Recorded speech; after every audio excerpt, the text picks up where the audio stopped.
Hello and welcome to another episode of Battle Ready, where today we thought we'd talk a little bit about Spearhead, specifically a review. Woo!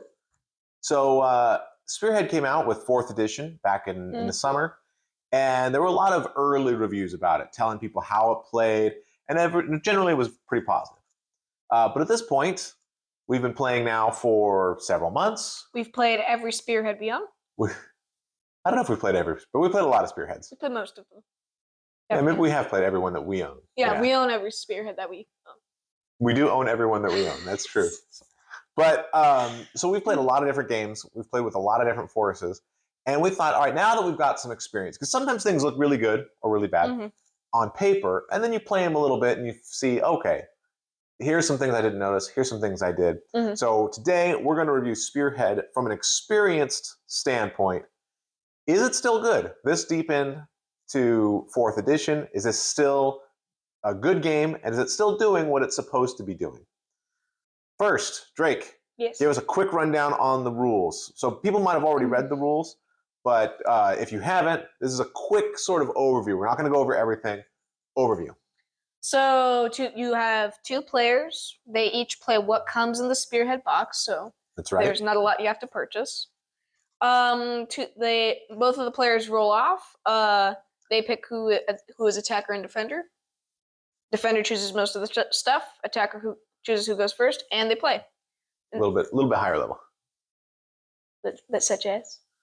So, for example, it's an I go you go system, right? One person takes their whole turn, then the other player takes their whole turn, right? And then what do you do on a turn? Well, the first thing you do is you draw the twist. Well, that's true. So, well, let's go over the basics of the game. The basics of the game is just 4th edition Age of Sigmar. So much. Each player is going to go through all the phases: hero, movement, shooting, charging, combat, end. Right? Because your forces are small, you may or may not have a whole lot to do in the hero phase. Probably not. Most forces have like one thing to do. Right? And they're all basically the same. You can pick a unit, it gets buffs for control. They are not all the same. Drake just likes that one. That's the one most of the Spearheads that I played, that's their army rule. Then you do movement, right? You move your little guys on the board, whatever their speed is. Yep. Then you do shooting. Not everything has shooting attacks, but if you do, now you do it. Then you do charging. Everybody, you roll 2 dice and see if you can get into combat. Then you do fighting, back and forth, and then anything in the end step, including scoring. Now, what makes it a little bit different is, one, like Drake said, you just buy a Spearhead box, right? So you don't have to worry about list building. You don't have to worry about, what's going to be best and how do I make it super good? No, you buy the box, you build it up. And from our experience, I think we can say that the forces are basically balanced. I don't know that it's perfectly fine-tuned, but I will say that if you're looking for a game that's only going to last an hour, and you're looking for something that's going to be, you and your friend are going to play. I don't know how many Spearhead tournaments there are, but you're playing at your local shop, playing in your basement, your garage with friends. I think it is finely balanced. The balance is fine. Think so? Yeah. So what makes Spearhead? So that's 4th edition though. Yeah. It's just smaller, fewer units, smaller board. Yeah. What makes it different? What are the Spearhead innovations? Cards. Okay. What kind of cards? Instead of picking a battle tactic at the start. Well, you mentioned before a twist. What's a twist? Twist is a card you will draw each of the 4 battle rounds. 4 battle instead rounds. Of 5. And if there's an underdog, it'll buff only the underdog usually. If there's no underdog, the card usually says players roll off. So it adds a little special rule for the round, right? So it changes things up. Sometimes it makes an objective more important. Sometimes it makes turn off an objective. An objective turn off. Sometimes it makes a particular unit more susceptible to damage. Or slower. They do a little bit of a different thing. And if there's an underdog, meaning somebody who's lower in points, it usually gives the bonus to them. So that if you're a little bit behind in points, it's a little bit of a catch-up mechanic. So you can sort of hopefully rebound and come up the way. And usually it works. Yeah, and usually it keeps you pretty close together. We did have a couple of games, well, one in particular that was a little bit of a blowout. Ogres? I can't remember. It was either ogres or vampires. For most of the time, the game stays pretty tight. The game stays, I should say, at least winnable for the underdog in the 4th battle round. They don't always win, but at least you feel like going into the fourth round, I can win this. I have a chance. I have a chance. You don't have to pull into some sing Hail Marys. Not usually. Not usually. Sometimes. What other cards are there? They're the battle tactic cards. All right, so in 4th edition, you have battle tactics that you're trying to score every round. Yes. Spearhead does away with all that. So how does it work in Spearhead? In Spearhead, you're going to draw 3 random cards from your little card deck over here. Mm-hmm. And they're going to tell you either what you want to do to get an extra point for every card you complete, mm-hmm. or if it's like, oh, I'm never going to do this. There's a bottom part that gives you a powerful command. Yeah, some of them are more powerful than others, but Drake's absolutely right. So you're going to draw your 3 cards, and they can either be used to score you a point if you meet the condition, or you can just forget that, and it gives you a power at the bottom. So it kind of combines battle tactics and command abilities from the main game, from Age of Sigmar, into one card.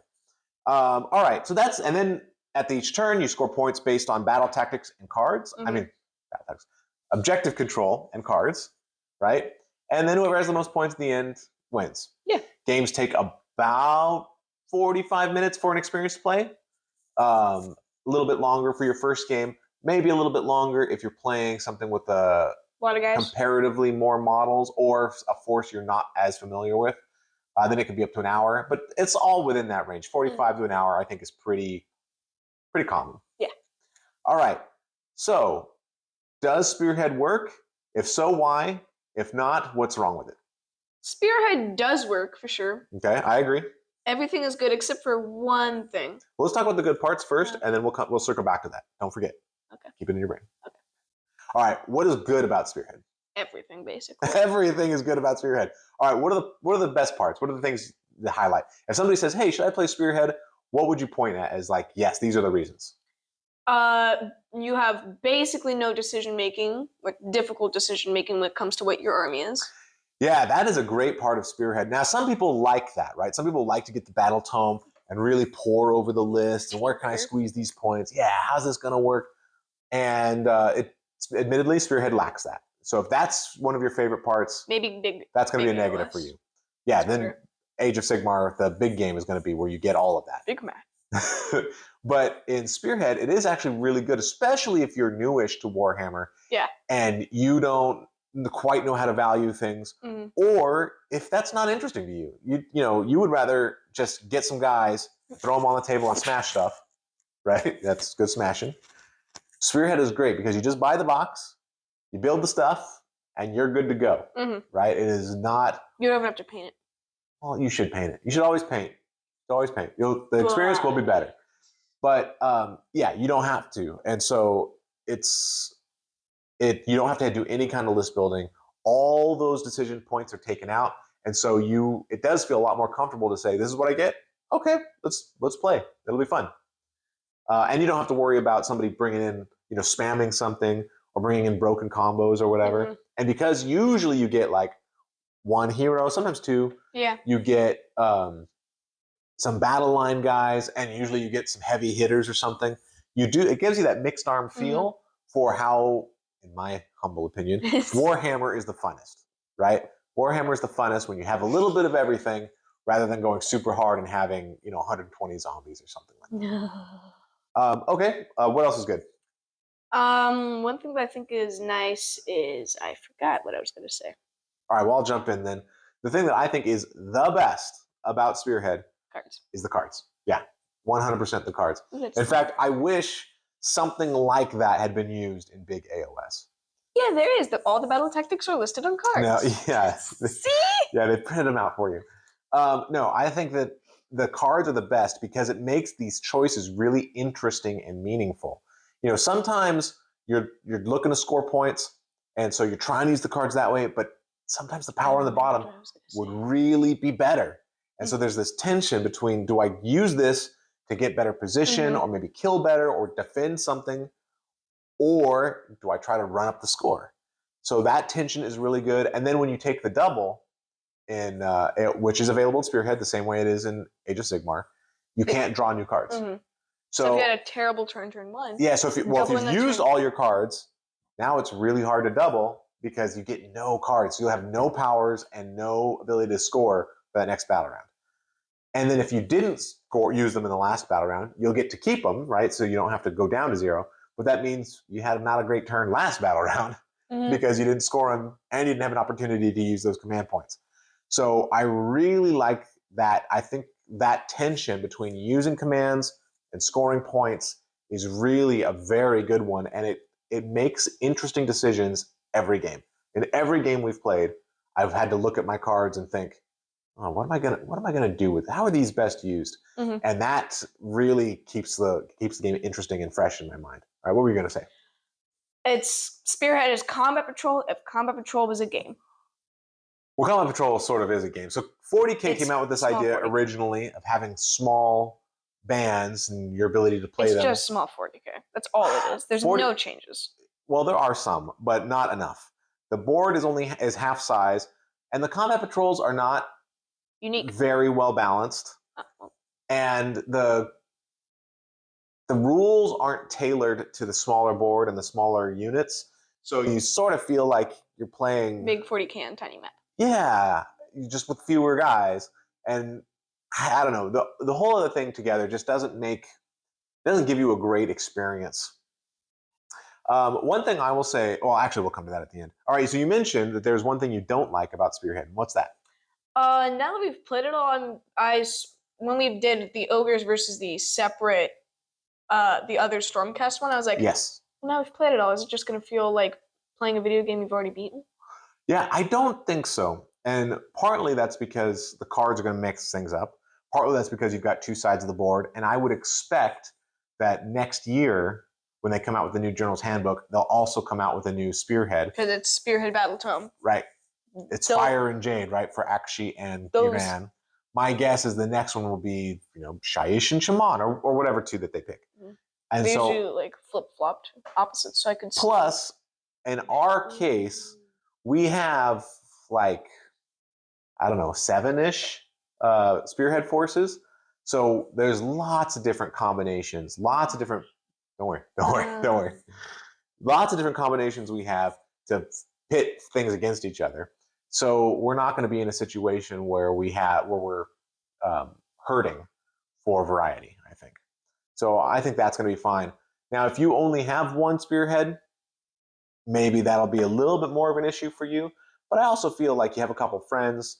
And Spearheads, unlike big AOS, if you want a new army in big AOS to get to 2,000 points in an army, that's an investment. It's an investment in money. It's an investment in time to build and paint all of that. That can be a little bit rough. But a Spearhead force, it's a low number of models. You don't have to go hugely into debt for it. Although, like all Games Workshop, the Spearhead boxes are pricey. But it's available, so it's much easier to have a couple of Spearhead forces than it is to have a couple, 3 or 4 armies. Or 12. So one of the things that they really came out with Spearhead, they said, oh, this is going to be the way for people to get into AOS. It's going to be a good entry point. It's good for new players. It is.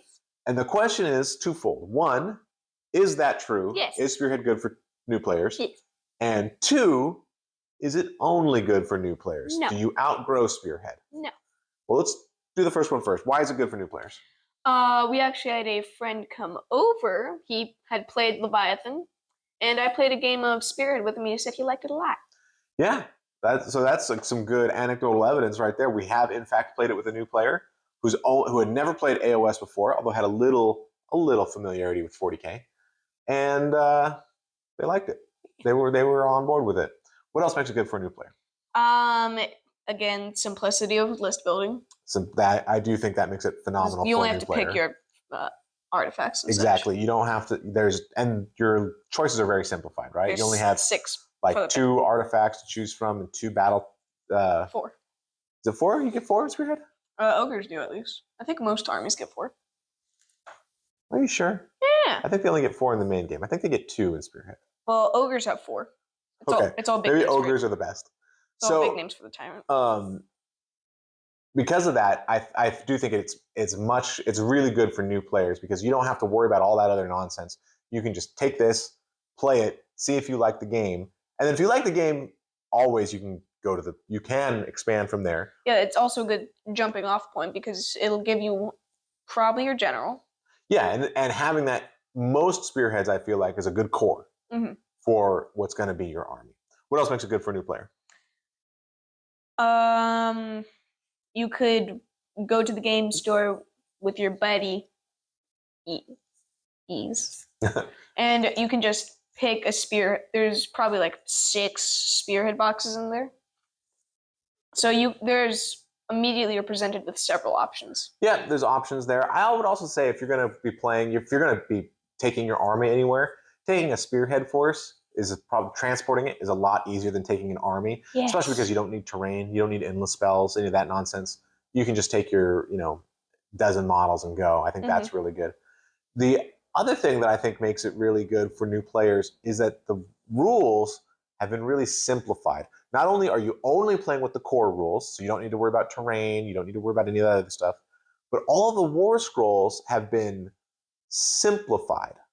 So, for example, lots of times in the hero phase of AOS, you'd have to make a roll, or you'd have to, do a chanting or something like that.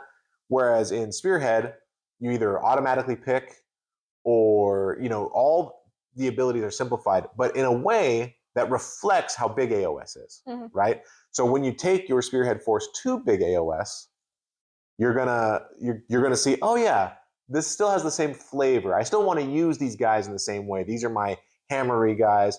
These are my defensive-y guys. But I don't have to. But the rules are going to be a little bit more interesting, a little bit more involved, a little bit more complex. Whereas Spearhead, way more straightforward. And I think that's good for somebody learning the game because sometimes in AOS there's a lot of not simple rules. No.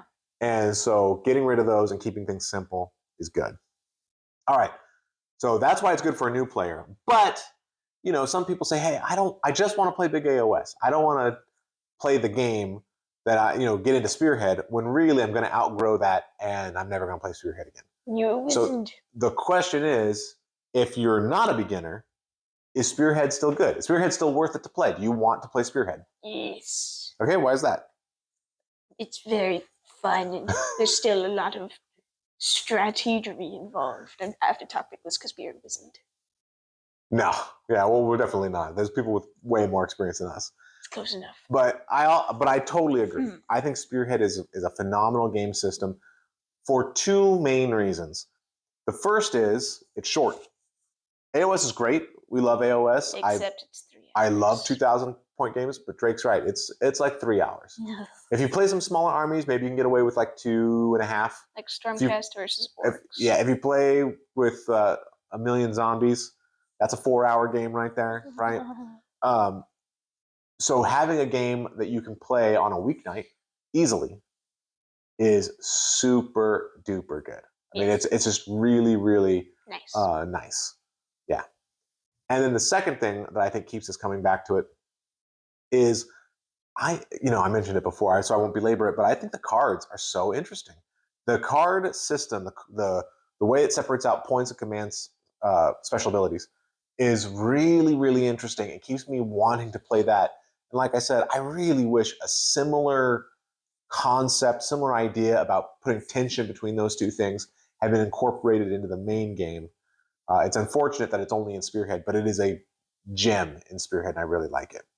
Why do you want to play Spearhead? Even if you have AOS, the full game, why do you want Spearhead? One thing that keeps me coming back is still one of the biggest parts is the intricacies of placing the terrain. Yeah, so we didn't mention it, but Spearhead has a little bit of terrain, mostly for blocking line of sight. And the players place their terrain at setup. So depending on your models, depending on what you think your strategy is going to be, you might place them in slightly different spots. Yeah, that is good because at least in matched play, which I love, the suggested terrain is pretty it's pretty out of the way, right? The suggested placement for a lot of the terrain is sort of it's okay. It's there, but it's not. It can be annoying. It's not as impactful as it could be. I feel like. Why else would somebody want to play Spearhead if they're no longer a beginner? It could let them break into a new army. Oh, that is such a good idea. So there have been so many times when, especially when we were first getting into it, when I would look at an army and say, "Oh man, that army looks cool," Ghouls. but I'm not going to spend the time or the money to get 2,000 points of that army. I'm not going to do it. It's not cool enough for that. But now, you know what it might be cool enough for? Spearhead. It might be cool enough for a Spearhead. Ghouls are coming back. Drake really wants to get into flesh eaters. Yeah. But I feel like, yeah, this allows, if you're an experienced player and you've got your Sylvaneth army, you've got 3,000 points, 4,000 points of Sylvaneth. I wonder when that happens. We're never gonna get and you decide, you know what, I'd really like to just try something. I'd really like to just see what else is out there. But I don't really want to spend that amount of time or money. Spearhead is a great option. You dip your toe in the water, you get a feel for how that faction is, and then maybe you build a few models, paint them up, and you decide, oh well, I'm glad I only bought a Spearhead because this thing I don't like this. Or you get it and you like it and you're like, oh, this plays really well. I really like this. Maybe I will start to expand. So it does give you that opportunity to sort of dip your toe in the water. Overall, Spearhead. For new players, thumbs up, thumbs down. For experienced players, 2 thumbs up. Or is that slightly? Is that slightly to the edge? Slightly to the edge. I see. I think it's great. And in some ways, I think it's superior to big AOS. Overall, I think big AOS is better for me. That's what I enjoy more because there's more going on. There's more units to move. I like that. But if you're looking for a short game that is compelling, that is interesting, provides interesting choices every turn, and is relatively easy to get into, man, Spearhead is really where it is. So at this point, with experience under our belt, rather than just looking at it and playing one game and doing a review, now that we've got some experience with it, now that we know what Spearhead is like, now that we've played numerous forces, not all, but numerous forces, I think we can both say that Spearhead Nice. is good. So if you're interested at all in Age of Sigmar and just want to, test the waters out a little bit, find your favorite Spearhead, give it a go, and you'll have a blast, probably. All right, this has been another episode of Battle Ready. Thanks so much for watching.